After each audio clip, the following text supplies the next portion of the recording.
शिविर अदालत होती समस्त जो अभियोग महिला कमिशन पाखे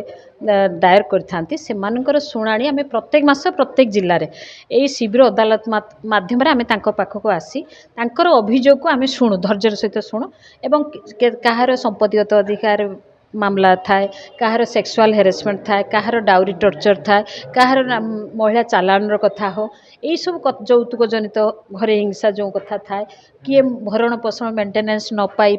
देउ न था स्वामी माने ता कथा भी हम पाखे अभियोग आसी था एवं परक्रिया प्रीति कथा भी आसी था जे कि घर गोटे भांगी जावाक जाए से समय आम कौन करूँ प्रत्येक मास पाखे आसिक ये केमती समाधान हो पार गोटे वैवाहिक जीवन गोटे अतुट संपद केमती विच्छेद न हो केमिति से जोड़िकी संसारटे भल भाव तैयारी कर आउ जो माने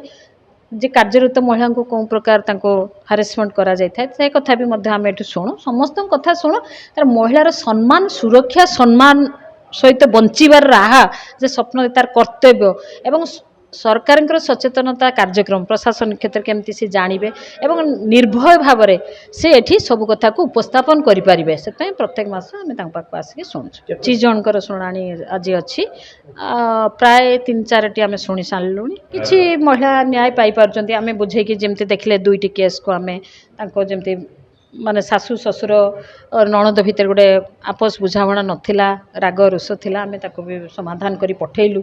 एमती प्रत्येक किछिटा केस समाधान हम आउ किछिटा रहिबो किछिटा जदि जणे न माने मु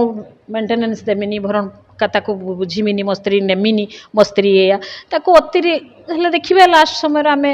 आमर प्रोटेक्शन ऑफिसर बा डालसा माध्यम ताको आम कोर्ट को पठेबार व्यवस्था करूँ आज जानिले जे जिनसटा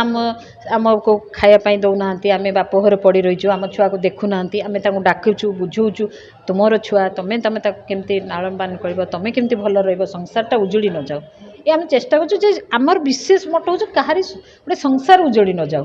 से सुरखुरी रुहतु वैवाहिक जीवनटा गोटे अतुट संपद केमती न स्त्री झगड़ा करके आसलु महिला कमिशन आसते आमको बहुत बुझेले समाधान है आम जाऊँ आउ थे पूर्व मिसिक रही।